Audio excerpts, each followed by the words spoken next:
Le journal du Tessien. Salut Tessiens, de retour pour le LJDL après une absence de 3 mois. Voyons tout de suite le sommaire. Pour le retour de ce LJDL, nous ferons un résumé sur ce qui s'est passé dans le plus gaulois des parcs d'attractions cet été. Nous vous dévoilerons le programme des festivités de Peur sur le Parc et des nouveautés prévues pour l'année 2014 qui fêtera les 25 ans du parc Astérix. Nous ferons ensuite un tour du côté des parcs de la Compagnie des Alpes, notamment à Bellewaerde Park qui est devenu le parc du baby-boom animalier. On commence tout de suite avec l'actualité passée du parc Astérix. L'actualité majeure de cet été est bien évidemment l'UTES Plage qui a rencontré un franc succès. La météo très clémente a permis aux visiteurs de profiter des activités proposées durant cet événement.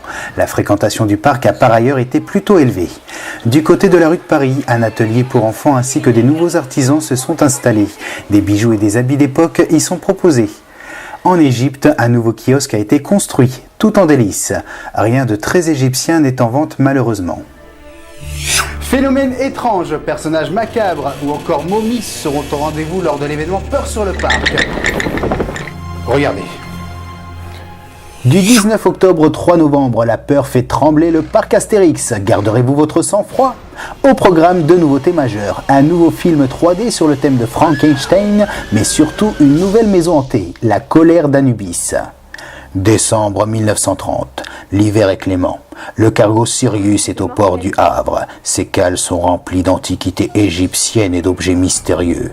L'inventaire a libéré des esprits contrariés qui vous emmèneront dans l'au-delà. Soyez sur vos gardes. Vous retrouverez bien sûr les deux maisons hantées ainsi que les autres animations habituelles de Peur sur le Parc. À présent, voyons l'actualité en bref des parcs de la Compagnie des Alpes. On commence ce tour d'horizon des parcs de la Compagnie des Alpes avec la Mer de Sable. Le 14 juillet, c'était la fête à la Mer de Sable. Le petit parc d'Ermenonville donnait un accès gratuit aux visiteurs dès 18h30, qui avaient accès aux attractions jusqu'à 20h. Clou du spectacle, un feu d'artifice. Du côté de Walibi Belgium, c'est l'ouverture tant attendue du Psyché Underground qui a fait parler d'elle. Depuis le samedi 13 juillet, les visiteurs du parc ont pu découvrir ou redécouvrir les sensations de cette attraction mythique. Le Psyché Underground est la seule attraction à sensation de type Shuttle Loops en Europe et elle est la seule au monde à être entièrement couverte. De plus, la création de la bande-son officielle a été confiée au chanteur et DJ Quentin Mosiman, une première pour un parc d'attractions.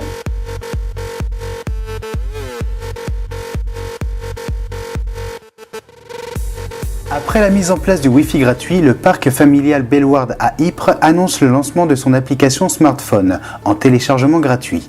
Avec cette nouvelle application mobile, véritable outil interactif, Bellewaerde Park souhaite renforcer sa proximité avec ses visiteurs et leur donner la possibilité de préparer leur sortie, de réserver leurs billets, d'être informés des actualités du parc et de personnaliser leur journée en toute simplicité où qu'ils soient.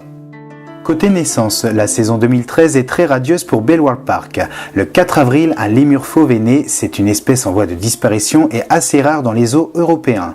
Dans la savane, Amber, femelle zèbre de Grant, a donné naissance le 14 juin dernier à une petite prénommée Itzae. Le mercredi 3 juillet à 13h28, un girafon est né. Ce même jour, le roi Albert II a annoncé qu'il renonçait au trône.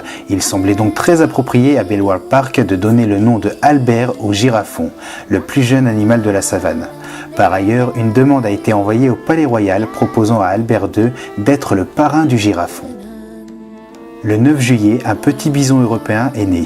La naissance de ce plus gros mammifère terrestre d'Europe est très importante pour le parc qui participe activement à la sauvegarde de l'espèce. Pour plus d'informations, rendez-vous sur le blog babybellewaerde.com. À présent, regardons ce que le parc Astérix nous réserve pour ses 25 ans. Ah, malheureusement, c'était la dernière saison d'exploitation gauloise pour l'attraction La Ronde des Rondins. Ce petit coaster familial a été démonté et laisse maintenant un espace vide.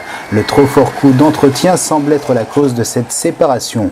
Mais ce n'est pas tout. Comme l'a dévoilé Pascal Flich lors d'une interview sur BFM Business, une nouvelle zone verra le jour en 2014 dans la forêt des Druides. Les travaux ont d'ailleurs commencé puisque la zone est maintenant fermée au public. Voici un extrait de l'interview. La prochaine, alors grosse attraction Osiris, ça a maintenant 2 ans. Donc faut attendre 2 ans encore? Non, non, non, on prépare quelque chose pour l'année prochaine, et je vais vous le dire en scoop, c'est Idéfix et la forêt des druides. On s'est aperçu sur toutes nos enquêtes qualité qu'en fait on avait besoin de rassembler toute la famille. Nous sommes un parc, il y a beaucoup d'adrénaline, on vient chercher de l'émotion, donc on attire très facilement les 12-30 ans, et on s'est dit que dans une famille il y avait les plus petits, et donc l'année prochaine on ouvre justement ces nouvel univers qui tournent autour d'Idéfix, des druides, de la forêt, qui est très respectueux de l'environnement et qui s'adresse aux plus petits de 2 à 10 ans. Votre journal du Lutétien est à présent terminé. Merci de nous avoir suivis. Si vous avez aimé, partagez, likez. Si vous n'avez pas aimé, partagez auprès des personnes que vous n'aimez pas. Je vous retrouve prochainement pour une émission spéciale Peur sur le parc.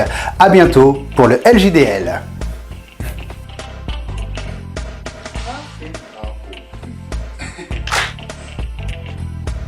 Phénomène étrange, personnages macabres ou encore momies seront au rendez-vous de l'événement Peur sur le parc. Regardez. Je suis sur la vidéo. Ouais.